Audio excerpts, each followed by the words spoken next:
अस्सलाम वालेकुम TV9 के साथ मैं हूं आपकी होस्ट ज़ारा खान। आज हम मौजूद हैं स्किन रिवाइवल क्लिनिक पर और हमारे साथ हैं डॉक्टर सायरा इकबाल। अस्सलाम वालेकुम। वालेकुम सलाम। कैसी हैं आप? ठीक मैं है, बिल्कुल ठीक हूँ, आप कैसी हैं? मैं बिल्कुल ठीक। डॉक्टर साहब, आजकल बहुत ट्रेंड है, लोग कहते हैं कि हम अगर गोरे नहीं होंगे तो हमारे जीने का कोई मकसद नहीं है। इसके बारे में आप क्या कहेंगी?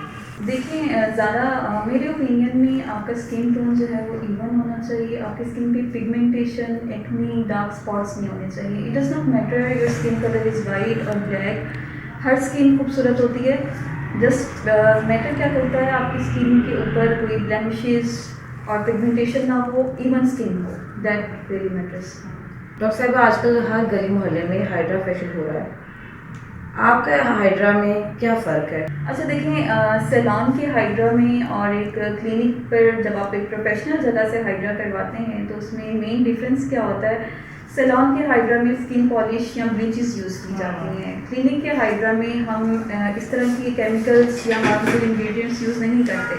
हमारे हाइड्रा में बेसिक इंग्रेडिएंट्स जो हैं सीरम्स और पील्स यूज़ किए जाते हैं। दोनों का डिफरेंस क्या है? स्किन पॉलिश आपको इंस्टेंट ग्लो दे देती है, लेकिन लॉन्ग टर्म में आपका फेस डैमेज हो जाता है।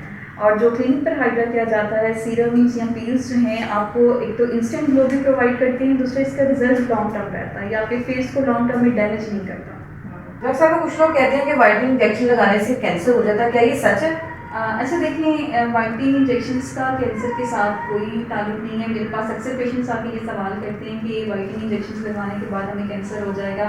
देखिए, ये डिपेंड करता है कि वाइटनिंग इंजेक्शन में आप इंग्रेडिएंट क्या यूज़ कर रहे हैं। अगर तो आप सिर्फ ग्लूटाथियोन और मल्टीविटामिन्स यूज़ कर रहे हैं तो उनका कैंसर बॉडी में कैंसर के साथ कोई ताल्लुक नहीं है। ग्लूटाथियोन तो यूजली कैंसर के ट्रीटमेंट में भी यूज़ किया जाता है। तो ये कॉन्सेप्ट कि इस चीज़ से ग्लूटाथियोन से आप स्किन कैंसर हो जाएगा या कोई साइड इफेक्ट हो जाएगा, ये बिल्कुल रॉन्ग कॉन्सेप्ट है। यंगस्टर में आजकल एक्ने का बहुत ज़्यादा इशू है, आपकी क्लिनिक पे कौन से ऐसा ट्रीटमेंट आप जो कर रही हैं? अच्छा देखिए, यंगस्टर्स में जो एक्ने होती है मेनली इसे हम एक्ने वल्गैरिस कहते हैं। एक्ने वल्गैरिस जो है इसमें फर्दर टाइप्स आ जाती हैं। इसका ट्रीटमेंट डिपेंड करता है, हर पेशेंट की एक्ने डिफरेंट होती है। एक्ने की 3 मेन टाइप्स होती हैं। इसमें कॉमिडोनल एक्ने आ जाती है, सिस्टिक एक्ने आ जाती है, पस्ट्यूलर एक्ने है। एक्ने किस टाइप की है उसके अकॉर्डिंग हम ट्रीटमेंट डिसाइड करते हैं। ट्रीटमेंट हर पेशेंट का सेम नहीं होता, आपके फेस कंडीशन के अकॉर्डिंग डिसाइड किया जाता है। आफ्टर प्यूबर्टी जो एक्ने स्टार्ट हो रही होती है इसको मोस्टली जवानी दाने कहा जाता है। जवानी दाने जो है ये आपके हार्मोनल चेंजेस की वजह से आ रहे होते हैं, जो आपकी विद एज भी कंट्रोल होते हैं, लेकिन इसका प्रॉपर ट्रीटमेंट करवाया जाता है एक्ने की टाइप के अकॉर्डिंग। डॉक्टर साहिबा, आजकल स्किन वाइटनिंग के जो इंजेक्शन लग रहे हैं ये क्या है और इसके साइड इफेक्ट क्या है? अच्छा सारा स्किन वाइटनिंग जो है इसके लिए मेनली जो चीज़ FDA अप्रूव्ड है ग्लूटाथियोन यूज़ किया जाता है। ग्लूटाथियोन के बारे में पेशेंट्स के डिफरेंट कॉन्सेप्ट्स होते हैं। इसमें बहुत ज़्यादा स्किन टोन को चेंज करना पॉसिबल नहीं है कि आप बिल्कुल एक डार्क स्किन को बिल्कुल जो है वाइटिश स्किन में कन्वर्ट कर दें, दैट्स नॉट पॉसिबल। इसमें आपके स्किन टोन चेंज होता है, मैक्सिमम 2 से 3 शेड्स तक आप स्किन में डिफरेंस लेके आ सकते हैं। इसके प्रॉपर सेशंस होते हैं, 1 वीक के गैप के साथ इसके सेशंस करवाए जाते हैं। अक्सर हमारे पास जो पेशेंट्स आते हैं उनका मेन क्वेश्चन होता है कि स्किन वाइटनिंग का कोई साइड इफेक्ट, इसका कोई मुज़र असरात सेहत आपकी स्किन के ऊपर। अच्छा देखिए, ग्लूटाथियोन जो है ये हमारे लीवर में बन रहा होता है। अगर इसका कोई साइड इफेक्ट होता तो हमारा अपना जिगर जो है वो इस चीज़ को ना बना रहा होता। तो इसका कोई भी हमारी स्किन पे किसी किस्म का नेगेटिव साइड इफेक्ट नहीं देखा गया अभी तक। डॉक्टर साहब, कुछ लोगों का ये ख्याल है कि लेज़र कराने से दोबारा हेयर नहीं आते, इसके बारे में आपका क्या ख्याल है? अच्छा देखिए, ज़्यादा कोई भी चीज़ परमानेंट नहीं है। लेज़र हेयर रिमूवल जो है दैट्स नॉट परमानेंट। इसके सेशंस होते हैं, वो डिपेंड करता है आपकी हेयर ग्रोथ थिक है, किस तरह की हेयर ग्रोथ है, उसके अकॉर्डिंग इसके नंबर ऑफ सेशंस डिसाइड किए जाते हैं। जब आप अपना कंप्लीट कोर्स इसका करवाते हैं आपकी हेयर काफ़ी हद तक हेयर की रूट्स बर्न हो जाती हैं, हेयर थिनिंग हो जाती है। उसके बाद आपको मेंटेनेंस सेशंस लेने पड़ते हैं। मेंटेनेंस सेशंस जो हैं यूजुअली स्टार्ट में 3 to 4 मंथ्स के गैप के साथ होते हैं, देन 6 मंथ्स ईयरली इसकी मेंटेनेंस होती है। हमेशा के लिए परमानेंट रिजल्ट जो है वो किसी चीज़ का भी नहीं होता, हर चीज़ की आपको मेंटेनेंस रखनी पड़ती है। साहिबा, लोग आजकल घबरा जाते हैं कि बोटॉक्स से नेचुरल चेहरा नहीं रहता, इसके बारे में आप क्या कहेंगी? अच्छा देखें, ये जो कॉन्सेप्ट है कि बोटॉक्स से आपका चेहरा जो है फेक लगता है या अननेचुरल लगता है, ये बिल्कुल गलत कॉन्सेप्ट है। बोटॉक्स जो है मेनली आपकी रिंकल्स के लिए किया जाता है और अक्सर पेशेंट्स को यंग एज में ही झुर्रियों का या रिंकल्स का इशू स्टार्ट हो जाता है। तो मेरे ख्याल में उनके लिए बोटॉक्स एक बहुत अच्छा प्रोसीजर है। इसके साथ कोई भी अननेचुरल इफेक्ट नहीं आता फेस के ऊपर। प्रीति जिंटा के डिम्पल इतने मशहूर हुए कि हर लड़की डिम्पल क्वीन बनना चाहती है, क्या ये पॉसिबल है?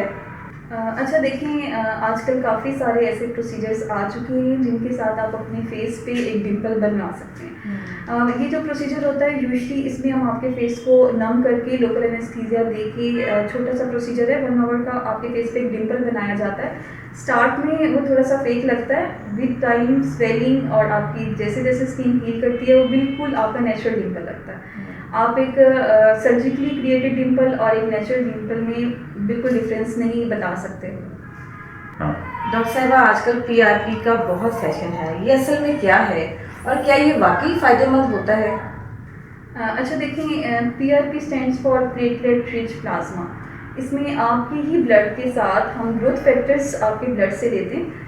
वो ग्रोथ फैक्टर्स आपके फेस पे इंजेक्ट किए जाते हैं। आपके फेस के जितने इश्यूज हैं, आपकी पिगमेंटेशन है, आपके फेस पे स्कार्स हैं, आपके फेस के ऊपर ब्लेमिशेस बने हुए हैं, इन सब को ग्रोथ फैक्टर्स जो हैं वो ट्रीट करते हैं। डॉक्टर साहब, फेस लिफ्टिंग क्या सर्जरी के अलावा भी हो सकती है?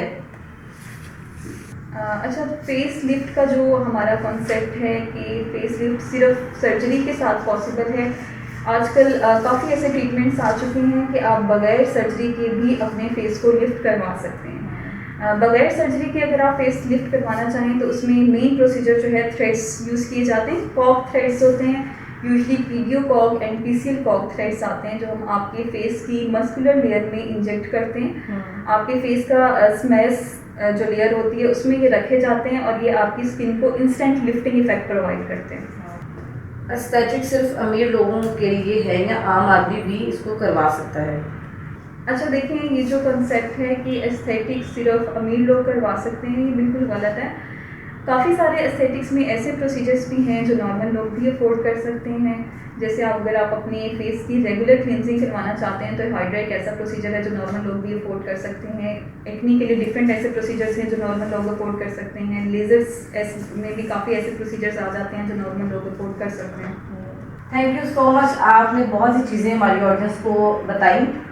इंशाल्लाह फिर आपसे मुलाकात होगी। Thank you so much. मिलते हैं नेक्स्ट पॉडकास्ट में, तब तक के लिए अल्लाह हाफिज़।